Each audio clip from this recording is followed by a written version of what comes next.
Hey everybody, it's Jeremy. Welcome back to EA Tetragrammaton, where we are playing It is turn 69. This game is gonna go on for eternity. It's not gonna go on for eternity. One of these blood powers is gonna go fucking ham sooner or later and annihilate everything. So let's see how that goes. Alright. Got a bit of stuff going on this turn. We have completed Conjuration Aid. We're here. We are at Well of Misery. We are not ready, unfortunately. We would be ready, except Astral Corruption is a bitch and means that we have to tiptoe around absolutely everything. So we are currently waiting for our god to respawn so that we can take a couple of backup measures. And if that doesn't work, then we still have our initial plan, right? The concept of empowerment, but first we're gonna try to avoid empowering multiple times. So first we are going to wait and see if our god cannot assist us in that endeavor. So, fingers crossed. Okay. In the meantime, we're gonna head up to Conjuration 9 because we might as well get 2 Tartarians in order to be ready to utilize them. We had a rash of horror attacks this turn. Unfortunately, as we were forging a whole bunch, we've got an attack on Enchantress 3. Let's watch this real quick. See if she does any good. It's just her. This was a brash decision. Iron Skin. She dead. She's so dead. Super dead. Alright. That was bad. We got Gudu 52. Attacked by 2 horror mantises. Know what the fuck he was doing. Oh, he had a ring of warning and he didn't get anything.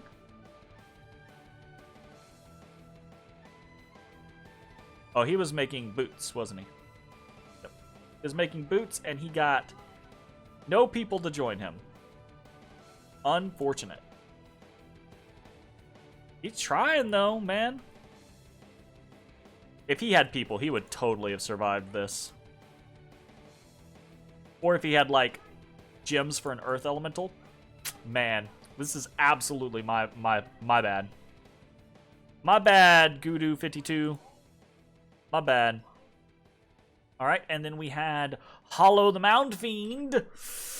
As we were making our Skull Staff, Hollow the Mound Fiend gets attacked by 4 Skulltorns. Now, Skulltorns are actually kind of like the babies of the fucking horrors. They do have high regeneration, but they have very low hit points, very low stats.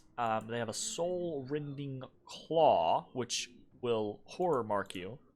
But Hollow actually has people with his Ring of Warning. So I think we're good here. Came in, kicked that ass. I don't. Why? Okay, you cast Invulnerability. I get that. Why did you cast Raise Dead? Cast Horde of Skeletons. You piece of shit.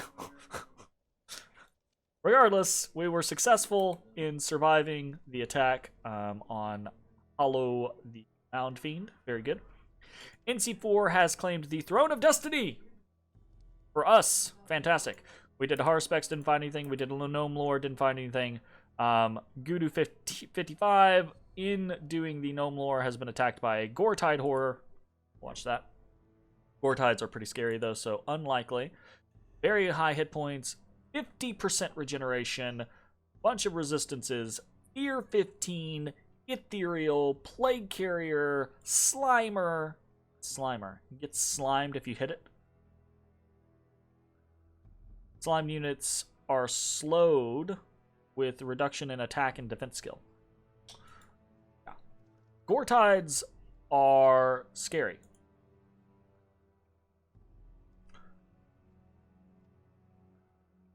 Iron Warriors, Temper Flesh. This is not going to do anything. Temper Flesh, Flag Shards, boom. He about to be dead. He just ran. Got fear bombed. Alright, so rough turn for us as far as Astral Corruption goes. We just gotta power through it. We just gotta do. All right, we've got site search in Hall Woods, didn't find anything. Gudu31 found a copper idol in Hall Woods. That is this. So we got an extra air gem there. We got a forest of truffles. That's cool. Nothing else, nothing else. Okay, we have some battles. Battle in Whispering Waste. We were attacked here by the fucking Harpy contingent. Keep in mind, Pan is AI at this point, so easy peasy. We got a battle in the Hidden Realm, us attacking into Pan's forces. This is going to be nothing. Although, cavemen hit pretty hard, so it's actually of some concern. They hit as hard as our protection is. Ooh. But we do have Moss Body to help reduce that damage, as well as Liquid Body to help reduce the scenario. And we, kill really fucking quick. Nice. Nicely done, Ishib16. You the man. We have been hit in Troya. Lost that. We attacked in Assad. I think this is another Ishib raid. It is. Liquid Body. Moss Body. Barkskin. Quicken Self.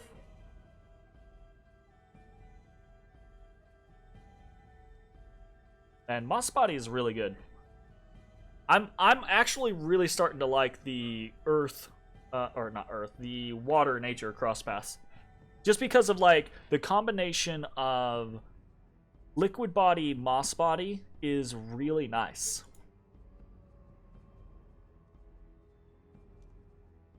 Is good. Is real good. Alright, cool. Another one there. We got a couple of unexpected events.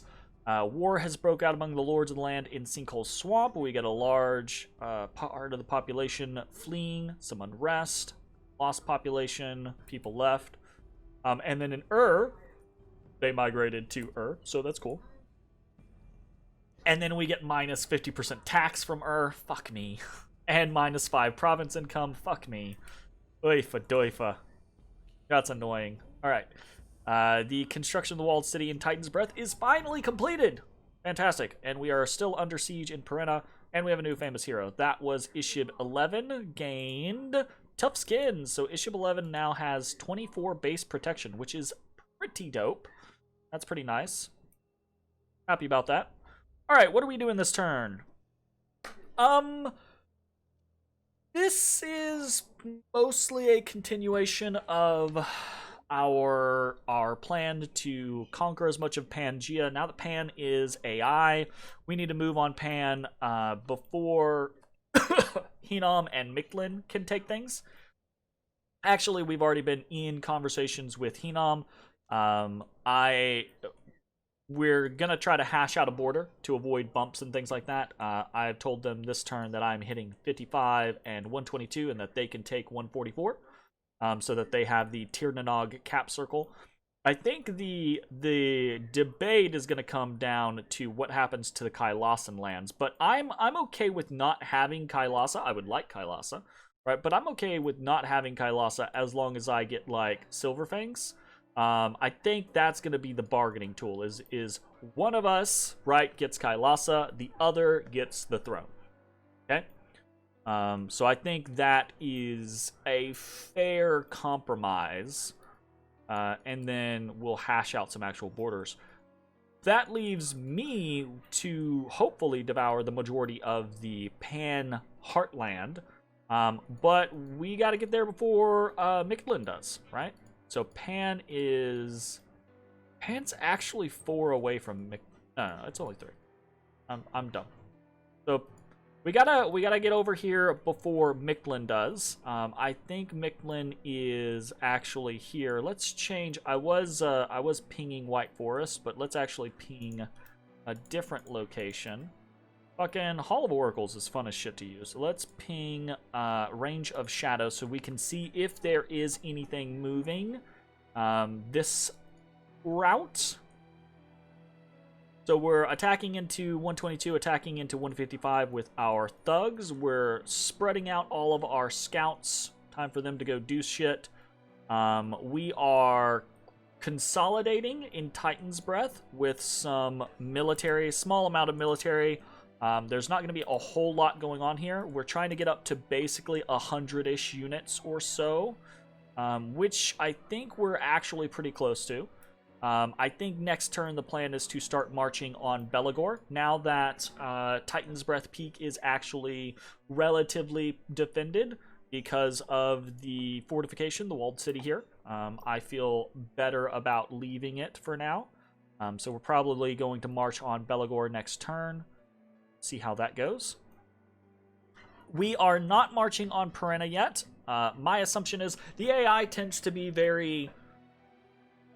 If they're on a fort and they can pop the fort, then they're gonna stay on the fort, right? They tend to be very unimaginative with their tactics.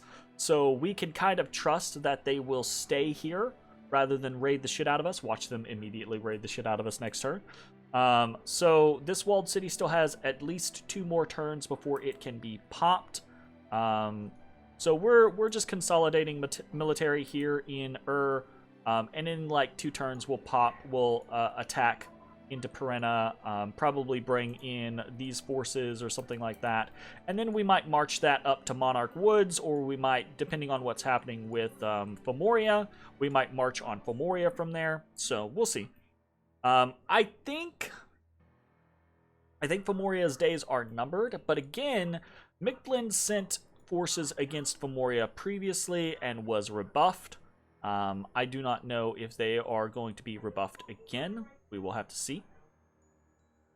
I'm trying to keep scouts in the area to kind of like follow what's happening here, but DK. Trying to see if there's anything else interesting happening. We're still waiting on our god, right? We've got 3 more turns before our god revives, and then the plan is to try to make a Ring of Sorcery. Obviously, we can't do that immediately, so we are making a Starshine Skullcap over here, the Crystal Sorceress, and then we'll have to actually take a turn and make a Crystal Coin with our god, because we don't have access... I got no mercenaries to do it, I don't think. Does Saladar? No, Saladar is Astral Death, I believe.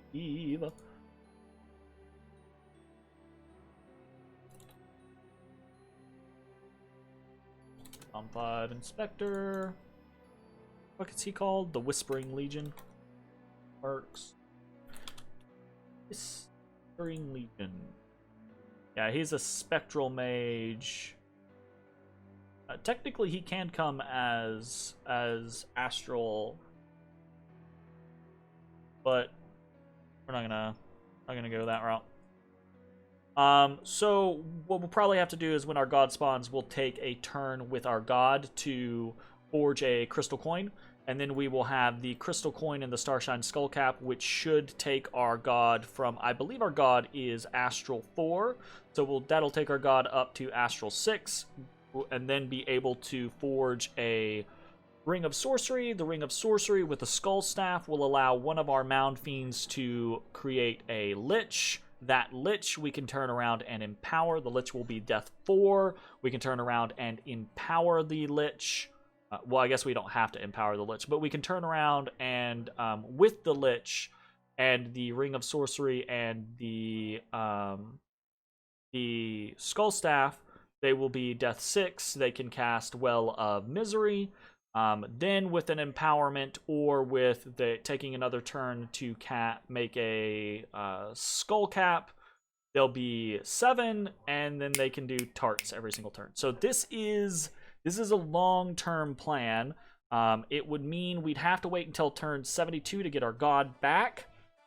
Then turn 72, our god makes a crystal coin. Turn 73, our god makes a Ring of Sorcery. Turn 74, we summon a Lich. Turn 75, the Lich casts Well of Misery. Generally, that's the general timeline, right? So we've got about 6 turns before that all fires off. So what we are doing in the meantime is we are trying to put together gear sets to help defend our individuals. That's actually what this Scutata Volturnus is, that we sacrificed our one of our enchantresses for. Kind of sillily. We didn't have to do that immediately. We could have brought her over to and then tried to defend her. We need to start doing that more. If we're going to be casting, or if we're going to be utilizing something, we need to defend the individuals that we are doing that with. One of the things that we're going to start doing, I don't think we're doing it this turn, but we're going to start doing that is we're going to start spawning Kusarikus in So we're probably going to do at least one a turn, so we're going to set up one of these Gudus to be relatively well defended. Rings of Warning, that type of stuff. We're going to keep producing Rings of Warning, and we're going to try to make sure that the individuals that we want to consistently do things with are defended by bodyguards. Kusarikus will actually be able to help with that. They're good bodyguards as well, as being able to take a bless and fight well in our Dominion. So Astral Corruption's a bitch and a half, but it's probably here to stay, so we are going to have to slowly but surely work our way up against it. We'll see how it goes. Is there anything else that is really happening? We're doing... we are empowering NC5 in blood. Now, we don't have to do this. We'll probably be able to get other options later on, but NC5 is a good opportunity for that. He is a strong caster. He's got good cross paths for blood, should we go up blood, right? If we want to boost him more, he's got good water blood is a good cross path, and nature blood is a good cross path, so that should work out decently well for us. We might go start blood hunting in Kunaral or in Ctesiphon, because I don't really care about the income from one province coming out of... we'd probably do it in Ctesiphon rather than Kunaral, because Kunaral actually has much better income. But we could do that and potentially get some easy patrollers out in Ctesiphon to be able to do something like that. We'll just have to see. And that's it. That's it, I think. We're not really doing a whole lot else this turn. Forging various things. Again, Rings of Warning, Starshine Skullcap, Frostbrand, Ring of Regeneration. We're trying to put together a little suit for another Ishib Raider. I've really enjoyed the Ishib thugs. We're dedicating to... At this point, right, previously, most of this gear we got, we didn't make, right? We picked up off the battlefield, so losing it was not a big deal. Now we're making gear though, and we're definitely gonna lose it. These thugs, Ishibs, are great against PD and very weak military forces. Anything that is able to actually be threatening, like we could not send one of these Ishibs against the Centaurs in Perenna. They'd die. They would absolutely die. So it's only going to take one bump for these guys to get smacked off. And even, I think that's even true for Isham, the Yeti Shaman. And he's much better off than they are, comparatively. But I still think it's one bad fight, and they're either going to rout and get killed on the route, or they're just going to get killed outright. So, that's not great, but we don't have a whole lot of other options for raiding right now. Eventually, right, the concept would be to utilize things like tarts as super combatants, but kind of is what it is. We are actually going back to recruiting Enkidu Shamans, and hopefully going to be doing that frequently. Now, Bell actually has luck too, but I'm assuming my Dominion is going to fill this in really quick. We're gonna have to we're just gonna have to risk it, right? We're gonna have to do transformations and risk the chance of us just losing a shaman. However, we have Gift of Health now, and it's the fact that we actually had a shaman die is pretty unlucky. It's a very low chance for that to happen. But what's way more likely to happen is for us to get feeble-minded. But we have Gift of Health, so we actually have a good way to defend against that. So Bell, between Agartha and Hall Woods, Bell is a pretty good option for us to just spam out Enkidu Shaman. So we're probably going to start trying to do that. Enkidu Shaman, transformation. Enkidu Shaman, transformation.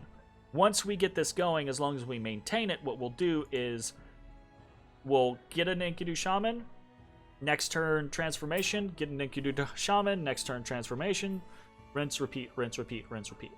And that should offer us some pretty good... Because right now, we're running into the situation where we're having to rely on, like, lizard shamans for nature buffs. And we don't really have good earth buff options. Our only option is going to be to do something like try to stack an Intu or a Gudu with boots, and then summon earth power to get them up to 4. And that's still not going to let us do anything too high, so we would probably have to do something like a crystal matrix to get them into a communion, and then we're still relying... So, but getting something like a Yeti Shaman, that's Earth 3, putting boots on them, and then having them do Earth Power puts them at 5. 5 can do most of the things that we want, right? Army of Lead, Army of Gold. Those are the big ones, right, for battles. So as long as we can do those in battles without needing to socket someone into a communion, then that's a pretty good thing. So these Enkidu Shamans should help us out. We have very few of them. Also, it gives us the opportunity, again, I love transformation. It gives it the opportunity to create some badass fucking thugs or super combatants. Like, if we get, like, some manticores or things like that, that can be really cool shit. You can make some scary fucking thugs or super combatants with transformation. So, we'll see how it goes. Fingers crossed. The addition of the... I probably would not be going for this if we did not have the addition of the Throne of Destiny. Our Dominion getting Luck 2 and equaling out means that we're going to have significantly less bad results than we would normally. We're not going to have that barrier where we have Luck 3, mind you. But, yeah, it's doable. It'll be okay. I think that's it. I'll see you next time. Bye, everybody.